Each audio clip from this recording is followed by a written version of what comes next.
Video like जरूर कर लीजिए और ऐसे वीडियो लगातार फ्री में पाने के लिए चैनल को तुरंत सब्सक्राइब कर लीजिए और बेल आइकन को जरूर टैप कर लीजिए ताकि आगे भी सारे वीडियो आपको मिलते रहे। यूट्यूब में फॉलो करते हैं तो प्लीज ये वाला फ्री टेलीग्राम चैनल जरूर ज्वाइन कर लीजिएगा। सारे नोटिफिकेशन सारे अपडेट यहीं पे आते हैं, ध्यान रखिए। नमस्कार दोस्तों, स्वागत है आपका CSET प्रिपरेशन के इस यूट्यूब चैनल पर। आज की इस वीडियो में हम लोग आरओ रे एग्जाम के लिए रीजनिंग के टॉप 5 कॉन्सेप्ट की सीरीज में एक और महत्वपूर्ण क्लास के साथ आगे बढ़ेंगे। तो चलिए फिर शुरू करते हैं आज के इस इंटरेस्टिंग सेशन को। इससे पहले आप वीडियो को लाइक कर दीजिएगा और चैनल पर अगर पहली बार विजिट किए तो सब्सक्राइब करना ना भूलिएगा। यहाँ पर पहला प्रश्न दिया है, निम्नलिखित आकृति में लुप्त संख्या ज्ञात कीजिए। यहाँ पर 2 आकृतियां बनी हैं, एक आकृति में सभी संख्याएं लिखिए और एक आकृति में यहाँ पर प्रश्नवाचक चिन्ह है। तो आपको बताना है कि प्रश्नवाचक चिन्ह के स्थान पर कौन सा विकल्प आएगा। तो दोस्तों क्या पैटर्न चल रहा है, देखिए ये 9, 16, 25 और 36 सभी संख्याओं को ध्यान से देखने पर पता चलेगा ये 3 का स्क्वायर है, 3 का स्क्वायर 9 हो जाएगा। ये 4 का स्क्वायर है, 4 का स्क्वायर 16 होता है। यहाँ पर 5 का स्क्वायर दिया है 25 और ये है 6 का स्क्वायर 36। अब इसमें देखिएगा, देखिए 27, 64, 125 ये क्या है, ये 3 का क्यूब, 3 का क्यूब 27 हो जाएगा। यहाँ पर 4 का क्यूब है मतलब 64 और ये दिया हुआ है 5 का क्यूब। तो पैटर्न आप अच्छे से समझ चुके हैं, ये क्या हो जाएगा 6 का क्यूब। जैसे 6 का क्यूब करेंगे तो 6 का क्यूब होता है 216, विकल्प तीसरा इस प्रश्न का उत्तर हो जाएगा। देखिए दोस्तों, अगर आप रीजनिंग को भी बेहतर रखना चाहते हैं तो कम से कम 20 तक के स्क्वायर और 15 या 20 तक के क्यूब आप इसको जरूर याद कर लीजिएगा। याद रहेगा तो आप प्रश्न को अच्छे से सॉल्व कर पाएंगे, समय आपका बचेगा। अगले स्लाइड पर आते हैं। नेक्स्ट यहाँ पर दिए, Rashmi ranks 17th from the top. Top से रश्मि 17वें स्थान पर है and 49th from the bottom, नीचे से 49वें स्थान पर है। इन अ क्लास, एक क्लास में how many students are there in the class, class में कितने अभ्यर्थी हैं।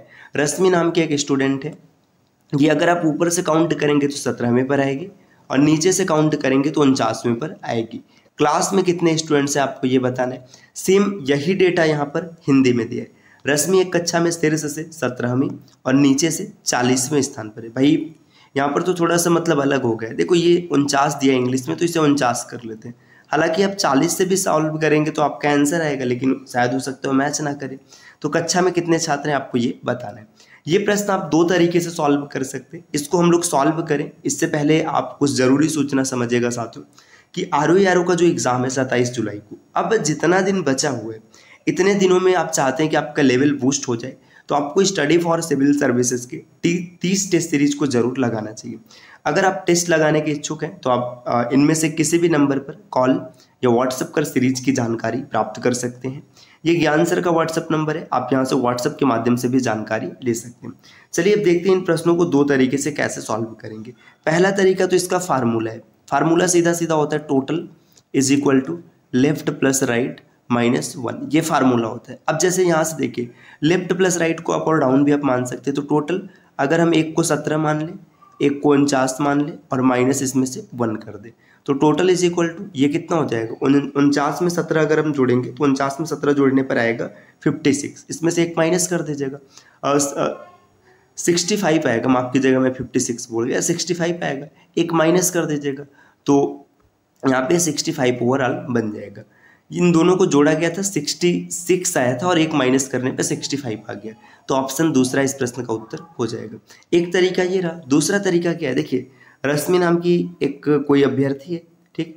अब ये समझिएगा, ये ऊपर से 17वें स्थान पर है। 17वें स्थान का मतलब पता है, इसका पोजीशन 17 है तो 16 लोग तो इसके ऊपर हो जाएंगे, ठीक, 16 लोग इसके ऊपर हो जाएंगे।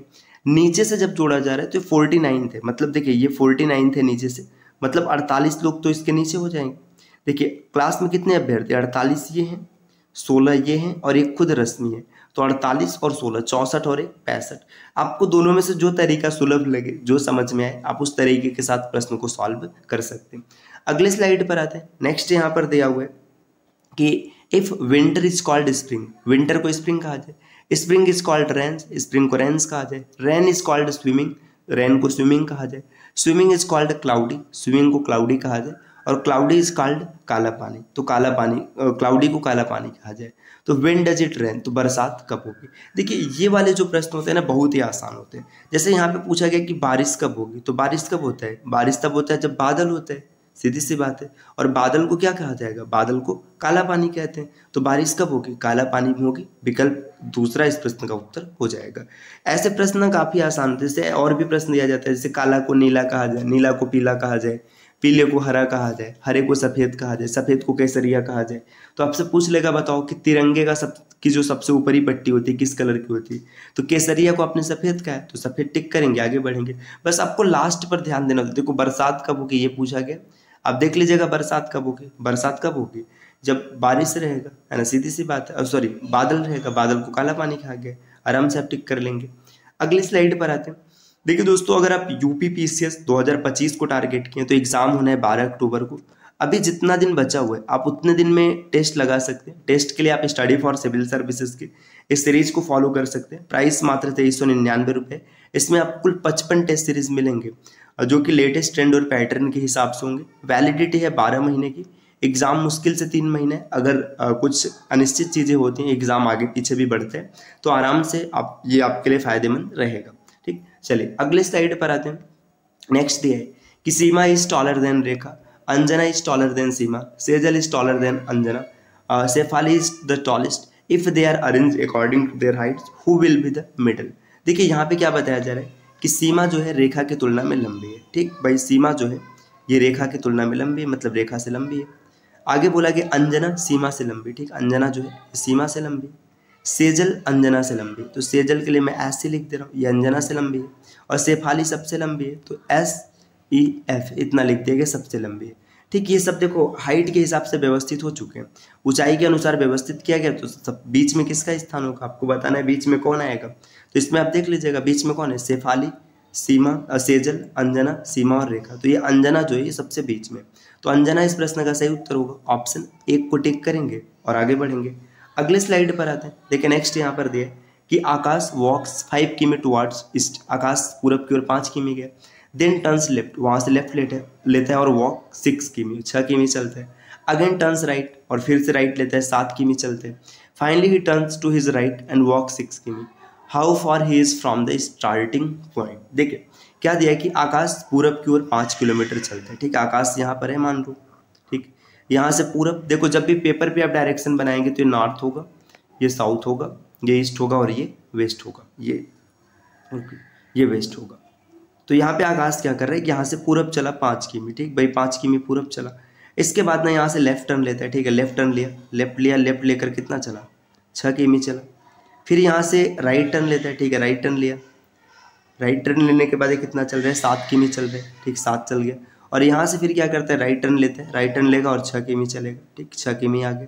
देखिए अभी ये यहाँ पर है, तो ये अगर आप इसको आगे बढ़ाएंगे तो सीधे में आएगा। देखिए 5 किमी ये था और 7 ये है, 5 और 7 12।